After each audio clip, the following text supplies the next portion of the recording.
Because you can just feel bad. Like, nothing happens. You feel bad, but, like, what's really happening that's so, quote, quote, bad? You just feel it.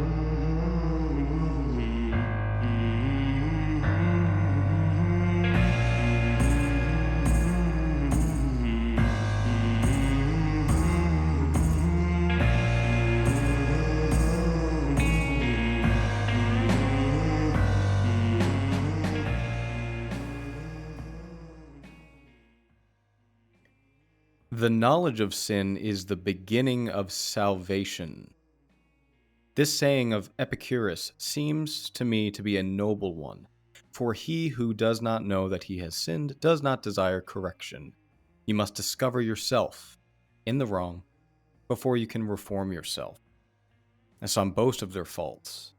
Do you think that the man has any thought of mending his ways who counts over his vices as if they were virtues? Therefore, as far as possible, prove yourself guilty. Hunt up charges against yourself. Play the part, first of accuser, then of judge, last of intercessor. At times, be harsh with yourself. That's Seneca, Letters from a Stoic, chapter 28. That's the ending 2 paragraphs. And the idea he stole, quote, quote, stole there is from Epicurus. The knowledge of sin is the beginning of salvation. Now, what's really crazy about this, and to be completely honest, I didn't quite realize this until I read it this time, is that comes off as so religious. It's unbelievable.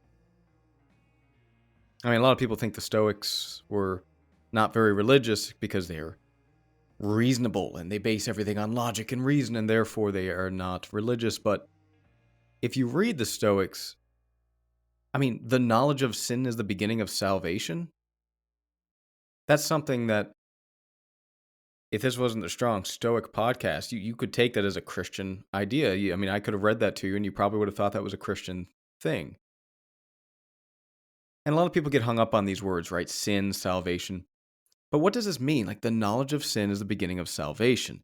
Like, what it means is that unless you know where you are going wrong, what you are doing wrong, what you are being wrong, there's no way for you to really correct it. Right? Now, that sounds so obvious. And you and I can have a conversation on this and think about it and agree. And then when we're faced with our own sins, our own insufficiencies, we don't really want to look at it. We want to look away. And it's really funny. The reason I wanted to talk about this was because today we sort of have the opposite idea, right? Like, what is promoted in society is not knowing your own sins, knowing your own insufficiencies. It's the opposite. It's no, you're perfect just the way you are. It's no matter what you think, no matter who you are, no matter what you do, you know what? People can't judge you because you are you. And like anything, there's truth to that. There has to be truth to that. Otherwise, nobody would gravitate towards those ideas. But I mean, can you imagine going into a high school today and you open up your Letters from a Stoic by Seneca and you open it up to page 170, chapter 28, and you just read that one line. At times, be harsh with yourself. I mean, I don't know if our youth could even handle something like that because they're so used to being told the opposite. And even people, in my age group, I'm 30, so I'm in my 30s, I guess now. Even that, it's like, well, be harsh with yourself. Like, what? Doesn't that come off like a little rough? Like, why would I want to be harsh with myself? And the truth is that any really successful person, they do hold themselves to a high standard, and they are often harsh with themselves. Sometimes you have to be harsh with yourself. Sometimes you have to look yourself in the mirror and tell yourself to have a bit more courage, to toughen up a little bit, to rub some dirt in it. There's a saying in my family, and my old man would always say, "Suck it up," right? You have to suck it up. And what that means is that sometimes you just gotta just suffer, man. Just get through the pain. Just stop complaining. Just get through it. At times, be harsh with yourself. At times, tell yourself that you're being a wuss and you gotta, just toughen up a little bit. Get through it. Rub some damn dirt in it. I mean, if you think about the conditions of which most of our ancestors had to live, they're not very pleasant. Like, we've been through some hard things as a species. Even if you go back 100 years ago, a little more than 100 years ago, you get into World War I, World War II. I mean, the things we've done to each other are just absolutely brutal. The things that the human spirit can handle is really, it's impressive. I mean, there's no other word for it. It's absolutely impressive. And so it's not as scary as you might think to say, well, be harsh with yourself sometimes. Be harsh with yourself. And I'll give you a great example. Waking up in the morning. I mean, I don't know anyone that, some people just naturally wake up and, if you got a good circadian rhythm, you can, wake up on time and you feel great. But for most people, like, they struggle getting out of bed in the morning. And like, that's the first instance of the day where you get the opportunity to tell yourself, just get the hell out of bed, man. Like, what are you going to do? You're going to sleep here? I mean, you read Meditations. There's that passage where he's basically saying to himself, like, are you really just going to lie in bed here and cuddle under the sheets? Like, what are you? Are you a child? You're a baby? Like, no, you're a human being. You're an adult. Get out in the world and do something. Do something useful. Or is this why you're here? Are you here to be a lazy POS? Is that why you're here? And of course, that's not why we're here. We're here to get up and do things. Sleep is important. But if you get up in the morning and your alarm goes off and you hit snooze, 9 minutes later, it goes off again. You hit snooze. 9 minutes later, it goes off again. You hit snooze. And all of a sudden, for like, I don't know, 45 minutes, you've been hitting snooze. Like, when you wake up after that, when you actually finally roll out of bed after that, I mean, assuming like, there wasn't something crazy going on the night before, like you did everything. If it's just pure laziness, like, there's a time for you to tell yourself, like, that was kind of shitty of me to hit snooze like 9 freaking times. Sometimes you got to be a little harsh with yourself. Sometimes you got to slap yourself in the face and say, listen, man, get up, get after it, suck it up. Life is suffering. Just go. And in the context of this, because I mean, we're talking about like just difficult things to do in our daily life. The quote I read you was really referring to our own insufficiencies. And so you could argue that, yes, maybe a hesitancy to get up in the morning, a reluctance to get up in the morning, that's like a laziness thing, right? Which is obviously a vice, sloth. That's the most funnily named vice, is sloth. But in terms of how we think about our own insufficiencies, like, sometimes you got to be a little harsh with yourself on where you're missing the mark. Again, the knowledge of sin is the beginning of salvation. And that's why you're not harsh to yourself just for the sake of being harsh to yourself. You're harsh to yourself so that you can improve. So that you can improve. I mean, the gym. Sometimes you got to like slap your legs, get up off the couch, and just go get it done. You got to tell yourself, listen, you're being lazy. You're being lazy. Get up, go. Hey there. Let me thank you for being a listener to this ad-free podcast. If you enjoy the podcast, there are a few things you can do to help me out. A 5-star review on Spotify or wherever you're listening to this really does help, and it's free. You can also sign up for my Substack newsletter or Patreon. Substack free gets each episode emailed to you along with the transcripts in the form of an article. You'll also get access to my live talks, followed by a Q&A afterward. Substack Premium supporters and my patrons on Patreon get access to the recordings and a brief article of those Q&A sessions, access to full episodes of the Paradoxically Speaking podcast, my Steps to Success interview series, Stoic meditations, and much more. Links to Substack and Patreon can be found in the show notes. And that's okay. And I need you to hear that that's okay, because we're told now that that's not okay. That you should always be forgiving of yourself. You should never feel bad about anything. Never feel upset. Never feel insufficient, even if you are insufficient. I have a quote above my bed in my room. It's a Peterson quote. And it's real simple. You could be a lot more than you are. And now, I hope that doesn't make you feel like I'm a psycho. But it gets down to this idea that sometimes you got to give yourself a little bit of hard truth. You could be a lot more than you are. A lot more than you are. So when you go to bed at night, when you get up in the morning, just remind yourself that you're here to do things. You're here to get things done. And sometimes to get things done and to improve, to get better at getting things done, you got to be a little harsh with yourself. You got to feel a little bad. And just on that, feeling a little bad. Feeling bad, meaning you're upset, right? You're sad. You failed at something. You made a mistake. You're angry. Whatever it is. Is that really that bad? Because you can just feel bad. Like nothing happens.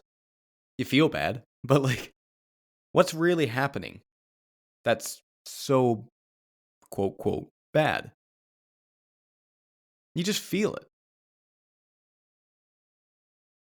It's one of these things where if you want to be good, if you want to have a good moral character, want to be good at your job even, you have to hold yourself to a standard. And if you hold yourself to a standard, a part of you has to be willing to feel bad when you miss the mark. Like the heights of virtue is that you do good and you feel good about doing good. And not everyone feels good about doing good. That's not obvious. Because some people are toxic. Some people feel good about doing bad. Some people do good and they feel uncomfortable. So it's not an obvious thing to say that, well, yeah, of course you're going to feel good if you do good. No. So the heights of virtue is you do good, you feel good. If that's what you're aiming for, then that comes with a package deal. And the package deal is if you do bad, you feel bad. It can't be any other way because otherwise you're just numb. And so like you hear about these successful people that are really harsh on themselves for every little mistake they make, that beat themselves up over something they might have said stupid in a meeting. And you know what? That's not fun to deal with. Again, it's not pleasant, but these people succeed. They're successful. They do really well. And the reason is because they're so focused on doing good and being good that any deviation from that road makes them feel bad. And so this kind of ties in with the last episode. But for you to get better means that you kind of got to feel like shit when you miss the mark sometimes. Now, part of me wants to end this episode just like that. Just be harsh on yourself. Be harsh on yourself. Rip yourself a new one every time you make a mistake, right? Slap yourself in the face when you sleep in 5 minutes. Part of me wants to just end it there, but I don't think that's fair because too much of that is a problem. This is a paradox. Too much of being harsh on yourself is a problem. And that's why if I open up this book, Letters from a Stoic, Seneca says, at times, be harsh with yourself. at times. So not all the time. Not all the time, but at times be harsh on yourself. Now, how do you discern? Man, that's something that gets down to live according to nature, know thyself, know your personal nature, know who you are, know what you can handle, know what you cannot. And let me give you an example, or let me extend on the example I gave you earlier with sleeping in. I try and be up religiously at 6, and I recommend anyone have a time that they try and get up religiously at. But there are times when my work schedule is shit, when I didn't sleep well because of stress the night before, when the dog was up crying or something, life gets in the way and you don't sleep well, or you were busy for 2 weeks straight, you didn't sleep much. Sometimes that alarm goes off and it gets unplugged. I just pull the plug right out of the wall. And I might sleep in for 2 hours.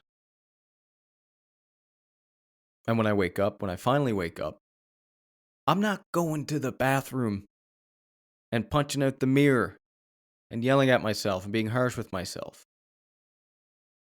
I'm saying, you know what? If I needed that, I needed that. That's okay. I give myself a little bit of grace there, because the other side of the coin of being harsh on yourself is giving yourself a little bit of grace.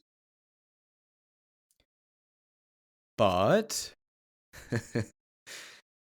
that only works if you've busted your ass for a week, if you have a reason. It doesn't work if you're sleeping in every day. And so there's a balance here between being harsh on yourself and giving yourself a little bit of grace. And you need to figure out what your balance is on this. That's the only answer. What I would say is that no matter where you are on your journey, you're going to be somewhere in the middle between where you were, let's say the worst version of yourself, and where you could be the best version of yourself. You're always somewhere in the middle between those extremes. And what that means is that no matter where you are, you're going to make mistakes. No matter where you are, you're going to have lots of opportunities to both A, be harsh on yourself, and B, give yourself a little bit of grace. So you have to use discernment. You have to use discernment. Know thyself. And it's hard to look back in the last day, in the last hour, in the last week, month, sometimes even the last year. But if you look back over the expanse of your life, over the last 2 years, 5 years, 10 years, and you think about where you were and you think about where you are right now, sometimes you can give yourself a little bit of grace. And sometimes you can give yourself a little bit of harshness because you realize, okay, well, maybe in this part of my life I'm better. Maybe in that part I'm not so much. Maybe I slipped a little bit on this. Ultimately, we want to learn from our mistakes, learn from our failures, get better, grow. Sometimes we got to be a little harsh on ourselves. And sometimes we have to give ourselves a little bit of grace.